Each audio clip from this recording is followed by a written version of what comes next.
Hi, this is Dustin back with Dustin's Dollars, and today I am going to be talking about AITX, ticker AITX. I have talked about this company a little bit in the past. Today I'm going to be talking about their revenue growth.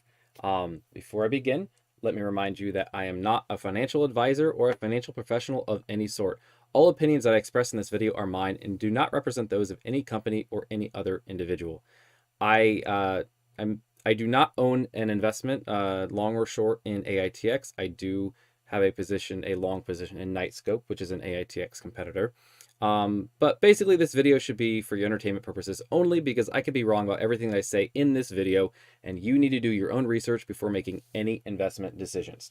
So that being said, today I am going to talk about AITX's revenue growth real quick. I want to make one note for anyone who is if there's anybody who is a regular viewer, something weird is going on. I can see that I have comments, but they are not showing up for me. So if you've left a comment, I would love to read it and respond to it, but I do not know what they are. Hopefully this is just some sort of a YouTube glitch, so hopefully it gets fixed soon. Just in case that is relevant to anybody. So getting to today's topic, this is AITX's revenue growth, and revenue growth is obviously hugely important when the company is new and when they are trying to reach profitability, right? And that is certainly the position that AITX is in, as I have covered in the past.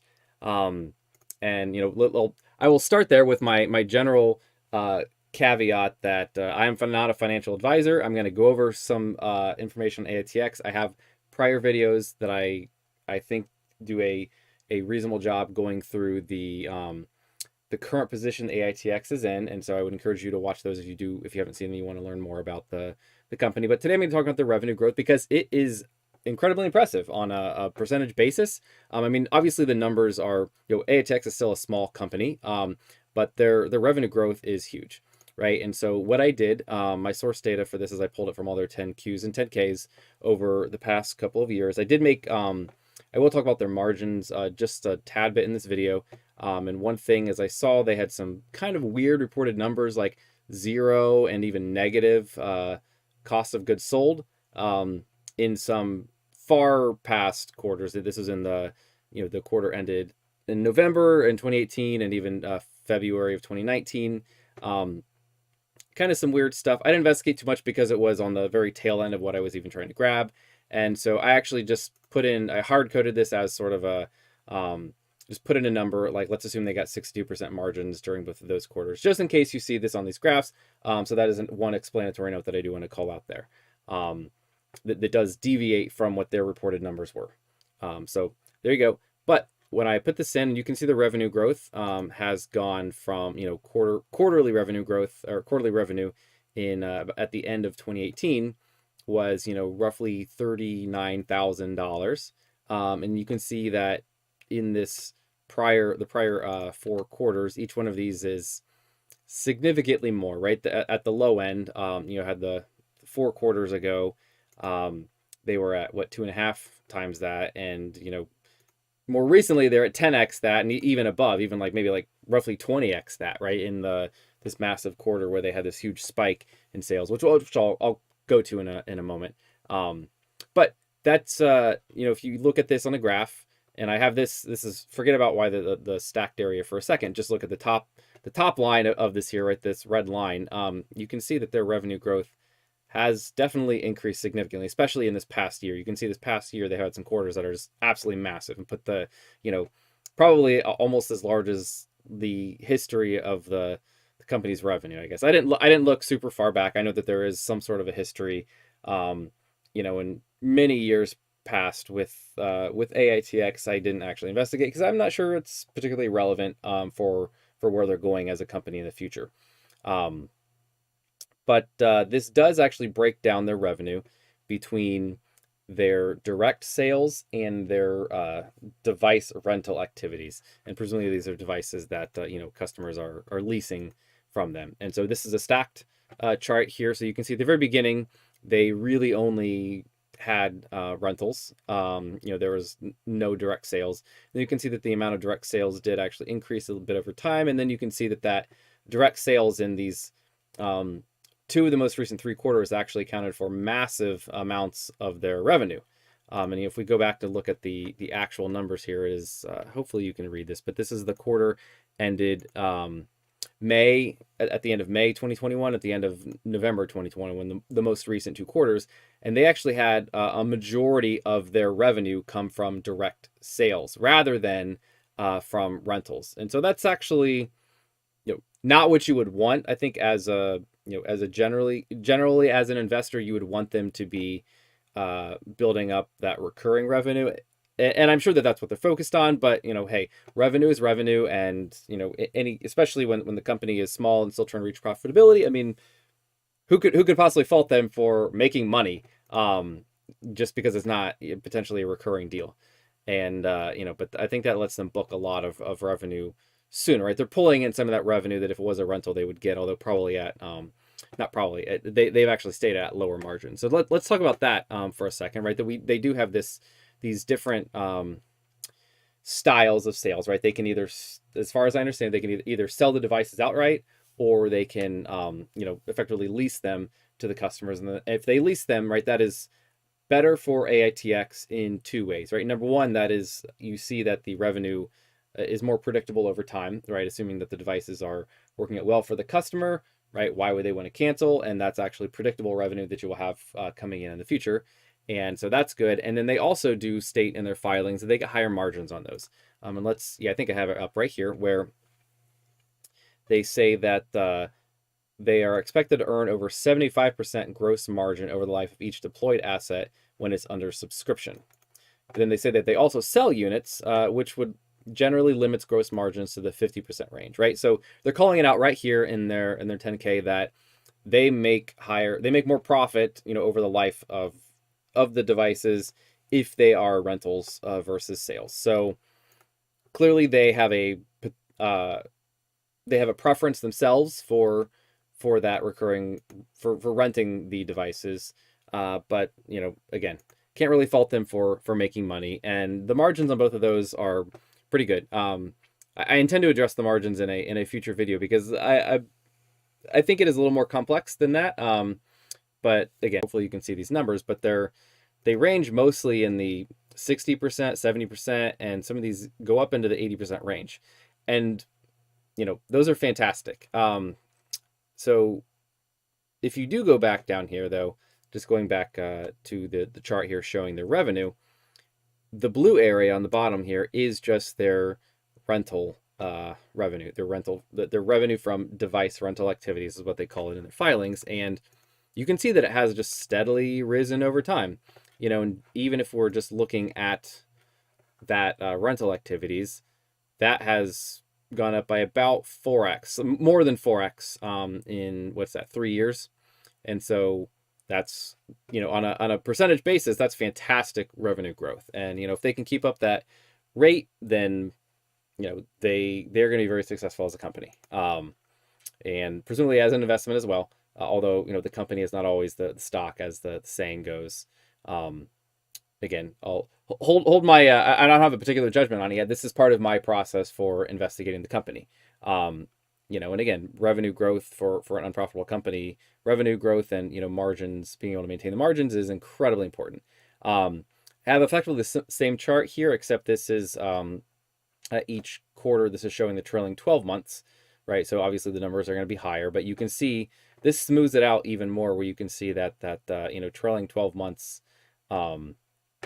rental activity just goes straight up, and then you can see that but you can also see on a trailing 12-month basis, it's very clear. It's less spiky because it smooths this out. You can see that the direct sales actually turn out to be more of their revenue than the rentals, at least in the recent quarters.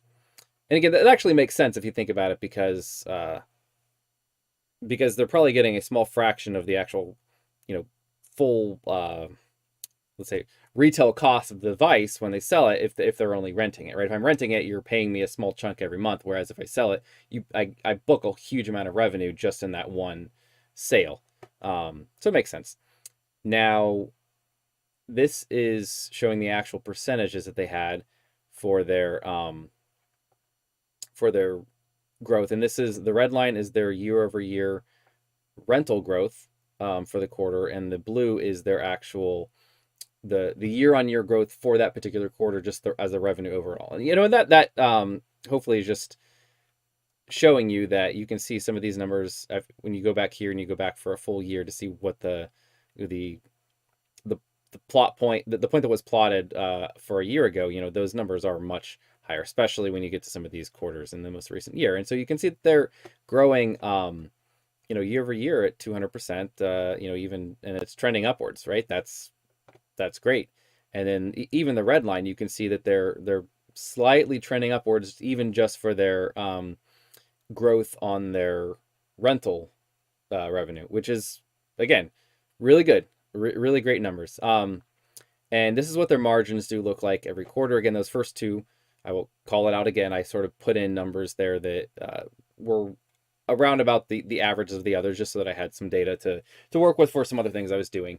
So these first two numbers there aren't that significant, but if you look at the rest of this, you can see their margins do hang out between that 50% to that 75% range. And even they had a couple quarters that went above 75% gross margins. These are gross margins, of course, which is amazing gross margins you'd have on a hardware device. That's pretty good. That's really good. And so I also charted that same exact line in green against what percent of AITX's revenue for that particular quarter came from rentals, as opposed to the sales, where they, as they stated that they do get higher gross margins on their rentals. And this was actually a little surprising to me, because it doesn't look like there's a correlation here. And in fact, in that particular quarter, actually in these two quarters where you see the percent of rental income dropped below 50%, and this one drops below 25%. That was the quarter ended of May 2021. Their margins did not have a significant drop down to the 50% mark, and so that was a little bit surprising to me to see. And again, I these are numbers that I manually copied over myself. It's possible I made mistakes, but I don't think so. Actually, I could double check that when I have that 10Q open here. If we go right down, I'll double check this in real time for you. Yeah, you can see that if we're just looking at 6334 minus 110. Oh, I guess they have the number right there for me. Gross profit 449408 divided by 4. Yeah, they had 80% margins. Gross margins in that quarter, even though the vast majority of their revenue came from direct sales. So I don't actually know how to reconcile that with what they state in their filings in terms of what they actually expect for gross margins of those. So that's interesting. Yeah, I don't know. I don't know how to interpret that.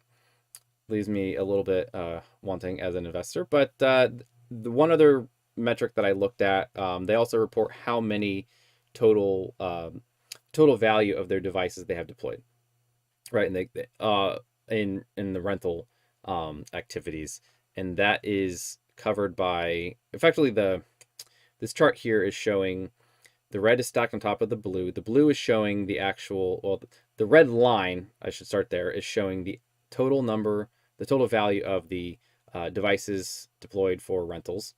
The red area is showing the accumulated depreciation on those, and therefore then the blue line here is showing you effectively the value of all those devices that have been deployed, less the depreciation, right? So maybe the actual book value of those, as current book value of those, if you will. So you can see that the value of those devices has actually gone up over time, and it roughly trends pretty well, as you'd expect, with the rental revenue that they got for each quarter. And so that I just thought was one thing again, when I'm doing my due diligence on these companies, I want to look at everything and make sure that everything, things that should make sense, that should sort of correlate very closely to one another, actually do. And in this case, they do.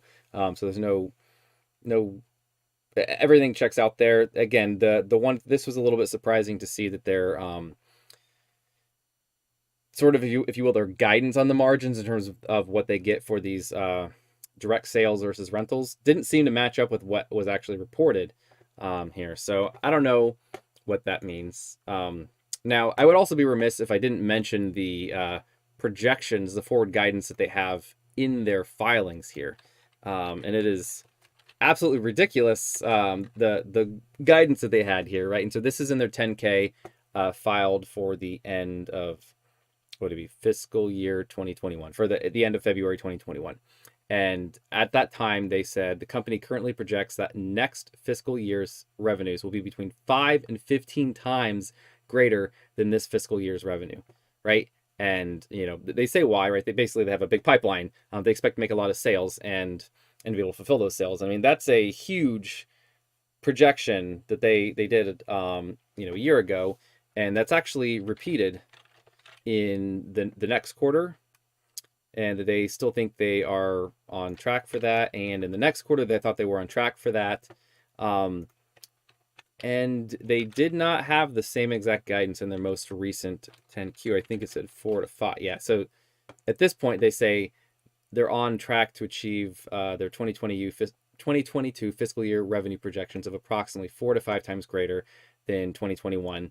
So, I mean, clearly they didn't quite make their 5 to 15, but who's got to really complain when you're growing 400% year over year? That's pretty fantastic. But the other thing that was interesting is that they're putting it in writing in their SEC filings that the company again projects 2023 fiscal year revenues to achieve similar growth.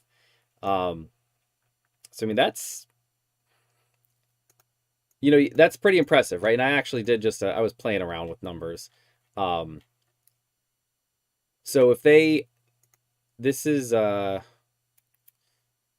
these multiples are if they actually achieve this amount of growth over the year, and what the quarterly revenue would turn out for the final quarter of their fiscal year, which is the one that just ended at the end of this February, that they have not yet reported, right? They'll report in 2 or 3 months.